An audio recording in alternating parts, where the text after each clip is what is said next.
Lord Van Zieks, what of Dr. Scythe? An immediate warrant for her arrest has been granted, and she's been remanded in custody, my lord. I presume she will face trial in the coming days along with Mr. Drebber. A most regrettable situation indeed. She's made great contributions to her profession over the years. It really is a hard truth to swallow. However, that is a topic for some future occasion. For now, Professor Hairbrain. Oh, yes? It seems there was a great deal more to your experiment than you realized. However, I think we can assume now that all the sordid details have been brought to light. This has been a very long and profound trial, but I am pleased to say you are absolved of all guilt. This whole experience has taught me a very great but painful lesson. Me, this dedicated scientist, this devotee of natural philosophy. I've been selfish and self-centered, and above all, a fool. Professor? I spent my life thinking of nothing but my research, misguidedly believing that I could do whatever I set my mind to despite my lack of talent. And the worst of it is, in the process I've caused others pain and misery. Others who are far, far greater people than I. No, Professor, that's not true. What? Don't tar yourself with the same brush as Drebber. What happened was his doing and his alone. This outcome is his fate, not yours. You're not to blame in any way. Lord Van Zieks, and the derision with which he referred to you earlier, calling you a fool, talentless even. But he was right about that, I'm sorry, but no, you are, yes. The man has no idea. To believe in yourself and work your fingers to the bone to realize your dreams, that's laudable, not laughable. No one has the right to deride another for such choices. Oh. Thank you, Barak. Best way of putting it, best way I could put this, like his pursuit of this idea of like this kinesis, basically teleportation. His contribution to science is the failure. Strangely, like a lot of science, this is the issue people have, especially like people who fund stuff, like they want results. But the results may be, yeah, it's not possible. Yeah, we can't do this. Yeah, that doesn't work. But that just closes off an avenue of like research, a direction, like the science doesn't work that way. Maybe it works in that direction. There's a lot of trial and error. That's how science works. And like the errors are important in order to get things right and understand the science.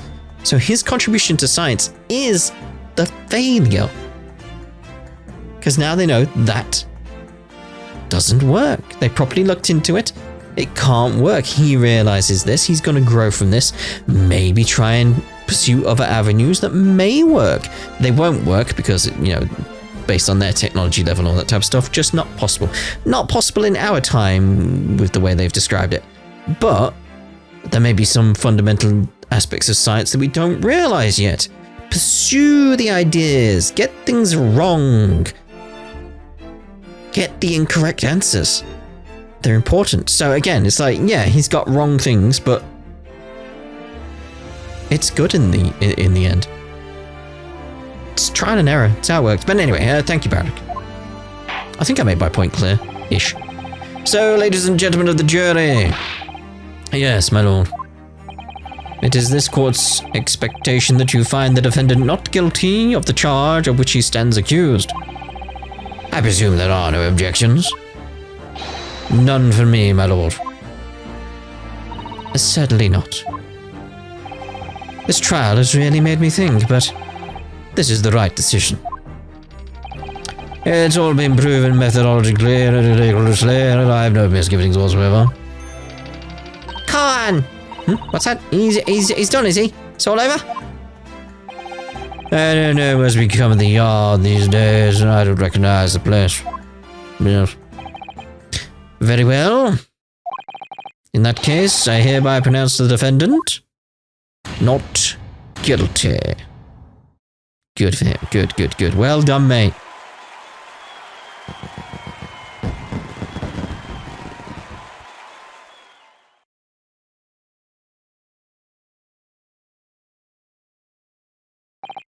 Court is adjourned. What happened to this Pandora's box aspect? It's over. That was some trial.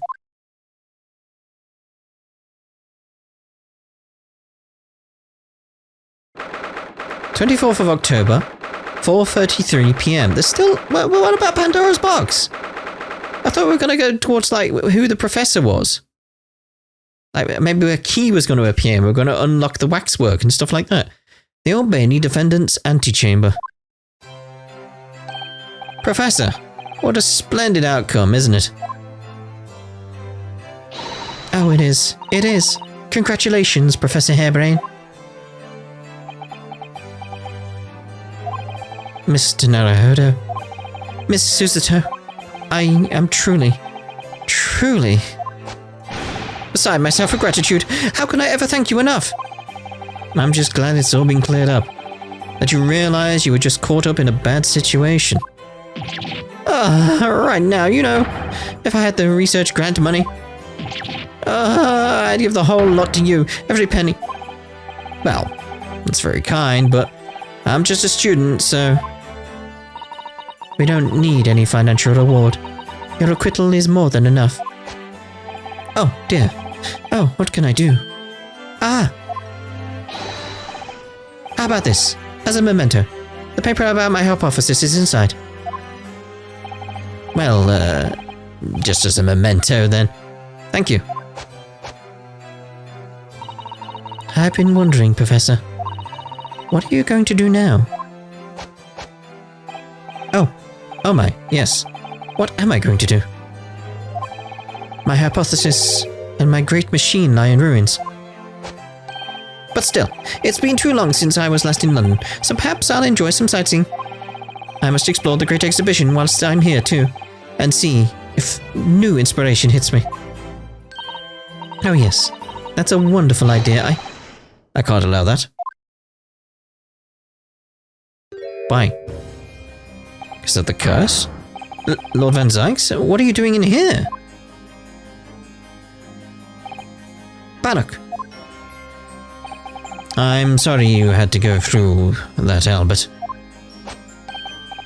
Well, if I'm honest, it was terrifying. You were like a great demon behind your bench there, snarling down on your prey. You're one of the few true friends I have. I couldn't leave it to anybody else to handle the prosecution. Or the defense. Sorry? Or the defense? Did I just hear that right? Again, he put so much trust in us. It is exactly like Edgeworth. I forgot his name for a moment.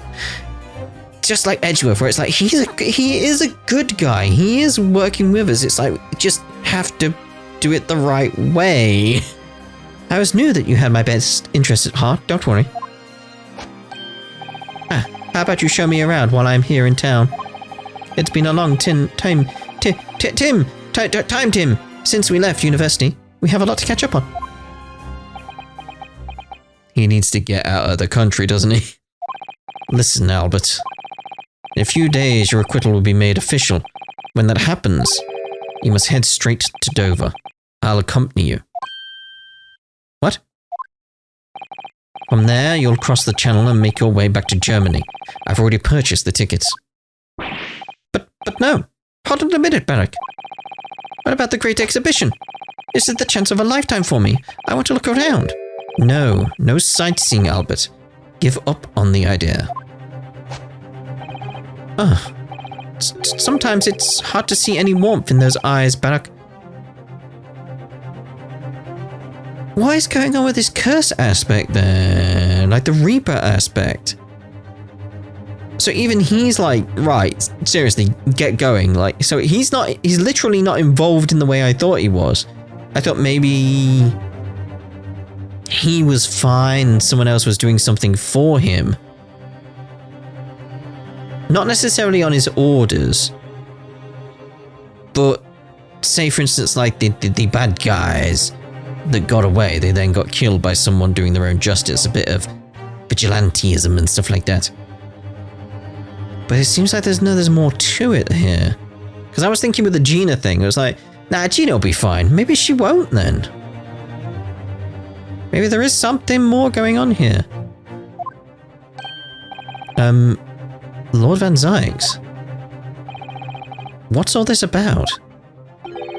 A necessary precaution. Yes, I think I understand. You do? Well, Iris told me that when you met Lord Van Zieks at his office some days ago, you asked how Mr. Natsumi was doing. Yes, that's right. I remember being surprised at the time and thinking it was nice of him to ask. The point is, Mr. Natsumi is still alive and well, even though it's been more than 6 months now since he stood trial with the Reaper as the prosecutor.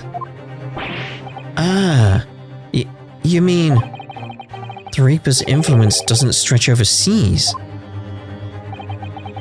Those in the Reaper's sights meet their ends days or sometimes months after their acquittal. That's been the pattern up to now. But of course, we know that both Mr. Natsumi and Gina were completely innocent. True. Yeah, it's just this is why I was like I was thinking like Gina's fine is because she was innocent. It's not like, oh, they bribed the jury, like they were innocent, so I thought, well, they're fine. But you can't be sure of that, can you? So you want them out of the country. To be sure. Because of Mr. Natsumi. Huh. And perhaps that governs the Reaper's actions. The truly innocent are spared. But I don't want to take any chances with a close personal friend.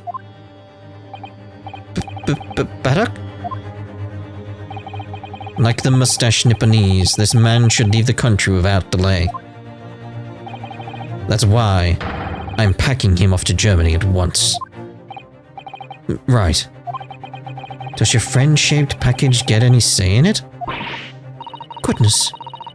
Was this your intention all along then, Lord Van Zieks?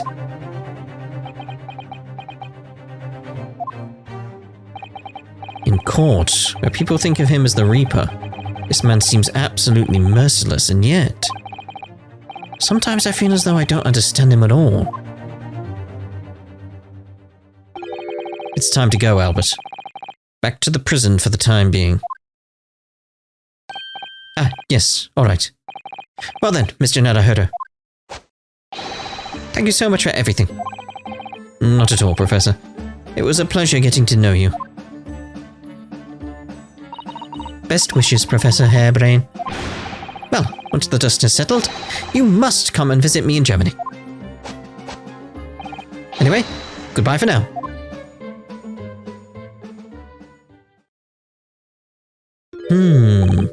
Now, my Nipponese friend. Oh, yes? I thought you'd gone too. We have matters to discuss.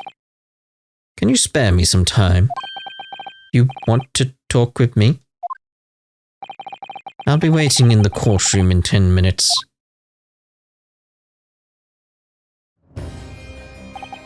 Well, that was strange.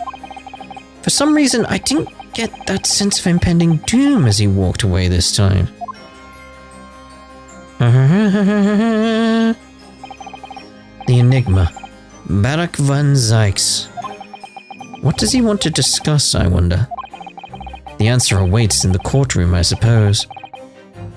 Here goes then. Pandora's box?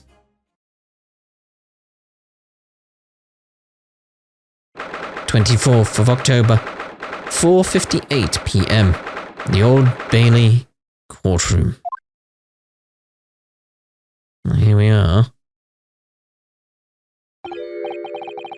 So, are you satisfied? You saved a guileless scientist from a great injustice. Yes, I think so. I'm relieved, at least, that the man's innocence could be proven. Anyway, I imagine you've been wondering where my animosity towards your Nipponese comes from. Oh, is the professor gonna be Japanese? Because he's Japanese. That explains why Barak hates him, because he killed his brother. So he has animosity. The Japanese as a result. Huh.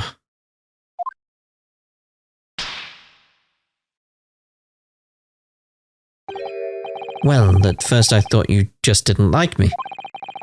I imagined you saw me as a pretentious child from an unimportant land who had no business being here. But now I think differently. You clearly know our ways. So I would guess that some specific incident led to your thorough dislike of my race. Will you tell me what happened, please? The professor. I thought I'd never hear that name in this courtroom again, to be honest. He took your prophet's life. He's gotta be Japanese. Clint. My brother was Clint Van Zieks. I was thinking that his brother was the professor. But no, you add that little bit in, it's like, oh! So who is it gonna be?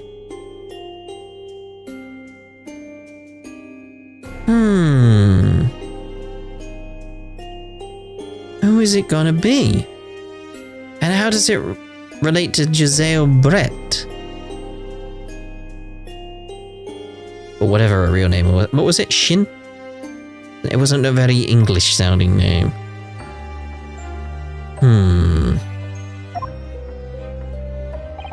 16 years ago, when I was still just in my teens, he was already the director of prosecutions and a key member of the judiciary. I looked up to him. He was everything I aspired to be. He was involved in the establishment of justice systems in foreign countries as well. There were exchange programs between Britain and other nations then too, to share knowledge and ideas. As part of one of these programs, 3 judicial students came to Britain from your homeland, the Empire of Japan. So Mikitaba the judge, and who else?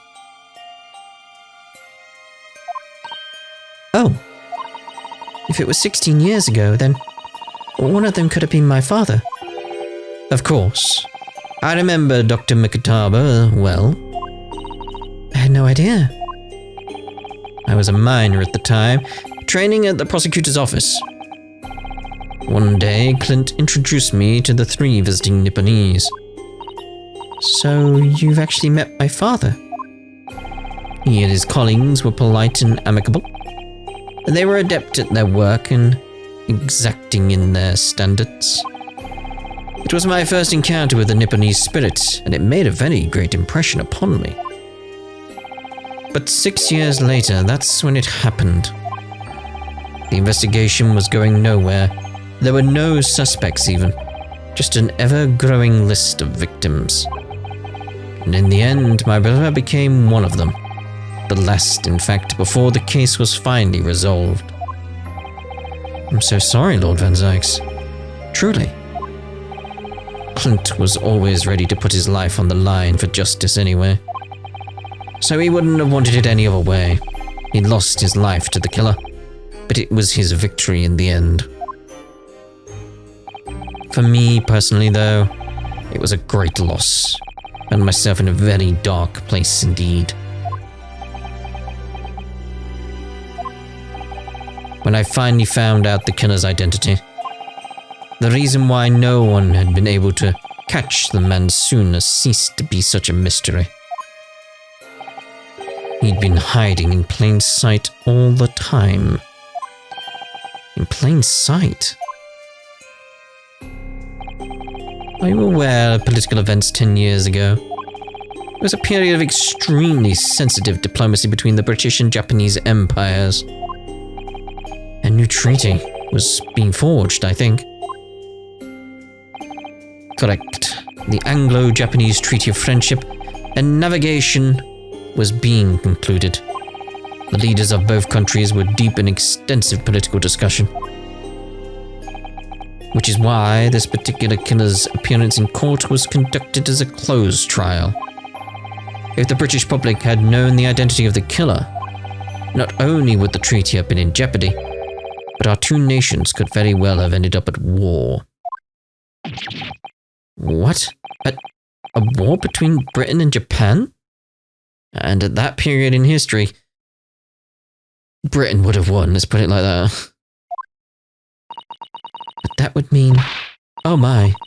You mean to say the professor was...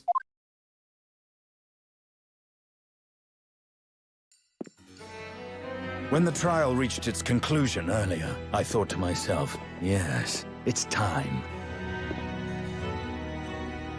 Time for you to come face to face with this hideous monster. I borrowed the key for the mask from the proprietress of the Waxwork Museum. So see for yourselves now. Confirm it with your own eyes. The truth that's been hidden this past decade.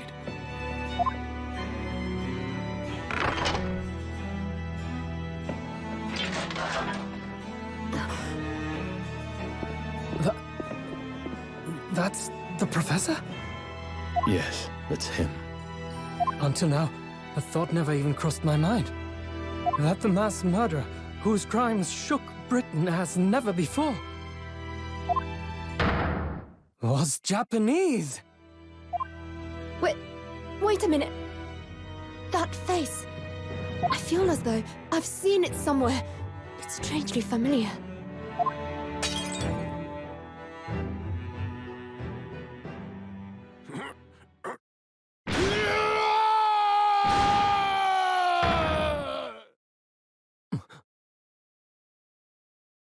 It's his father, isn't it?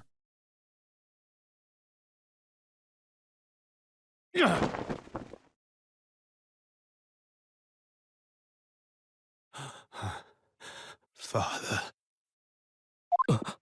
What? Father?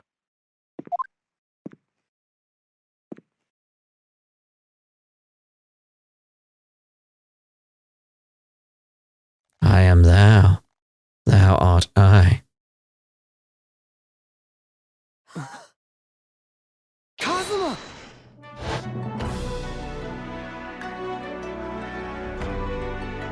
My best friend, Kazuma Asogi. After a whole year, finally his memories returned.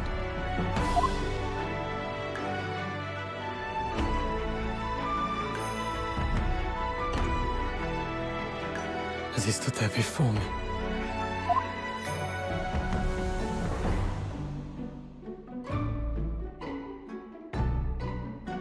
Ryunosuke.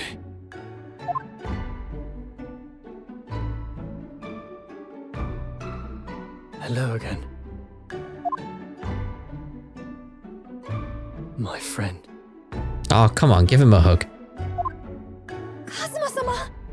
Judicial Assistant Mikotoba.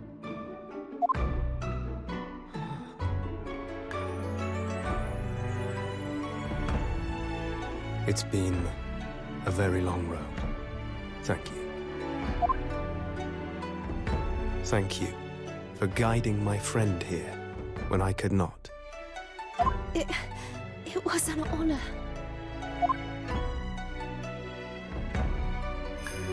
Hug him.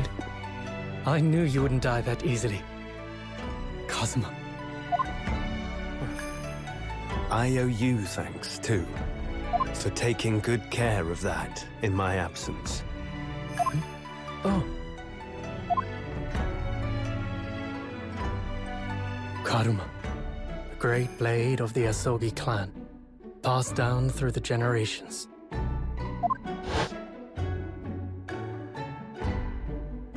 When we left Japan, this sword was at my friend's side. The Japanese man's katana is his soul, and he couldn't be parted from it. But then, when the incident happened, it was Susato-san's wish that I inherit the sword, and I've kept it with me ever since, along with my memories of the friendship we shared. It's gonna be that case of he's gonna try and give it him back, and he's gonna say no, that it's his now.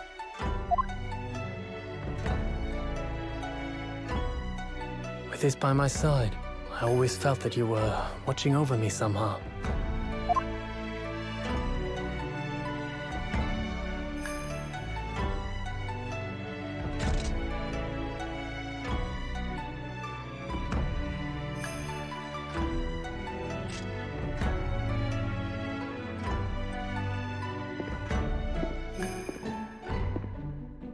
I've made it.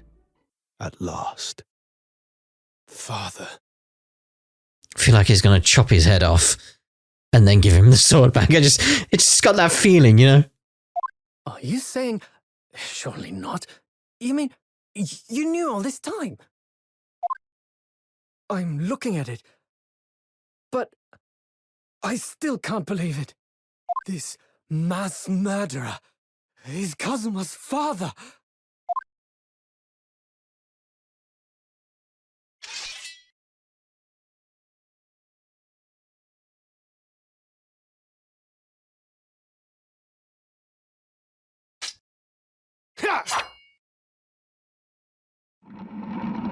Well, close enough.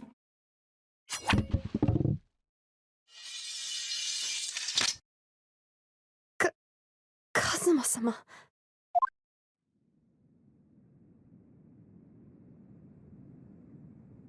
Ryunosuke, we have much to talk about. But now is not the time. Oh, well.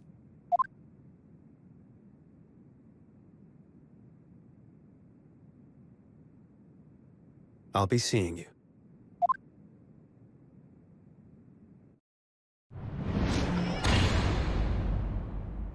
Can I have the sword back? That's all Kazuma said. Before he turned and left us there, in the courtroom. Huh. Oh, he's the living afterimage of the man who took my brother's life, is he? Yes, Kazuma Asogi, my best friend. 3 months ago, when Lord Strongheart introduced us, I had an inkling there was something there, some connection. But why did Lord Strongheart do that? Why did he make Kazuma Lord Van Zieks' apprentice? When he was suffering amnesia too. The man was apprehended, even executed. But his legacy just won't die. That's the sad truth. Anyway, that's all I had to say. I thank you for meeting with me as I asked.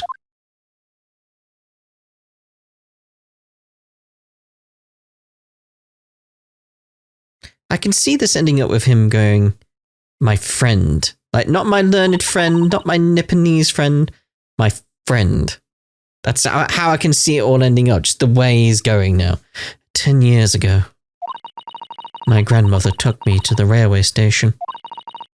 We were there to meet my father from the train. For me, it was the first time I'd ever seen him. Poor Susato-san. All this is tied up with painful memories for her too.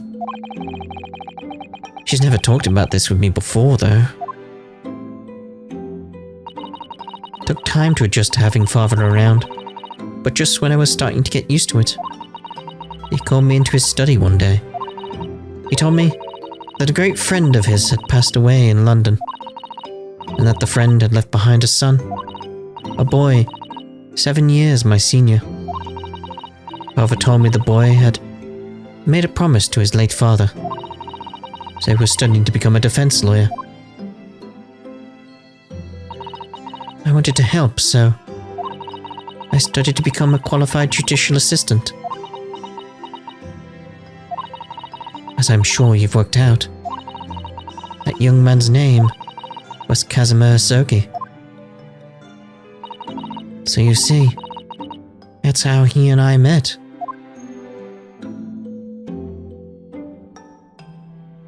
For a brief moment, my great friend had returned, only to disappear again all too soon. But in that fleeting encounter, something stirred. Something that had been dormant for a long time. As if great wheels had been set in motion. I could almost hear them creaking into life. In some ways, it was the end of a chapter, but in many, it was the start of a new one.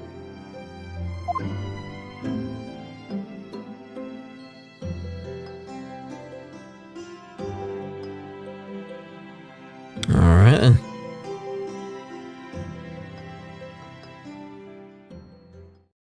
This raised a lot of questions. Hell of a lot of questions. So where's it going to go from here? Right, so we'll obviously end this part here. In the next part, we'll do episode 4. We'll start it anyway. Twisted Karma in his last bow. Twisted Karma. Huh. We'll see you in the next part then anyway. Ta-ta for now.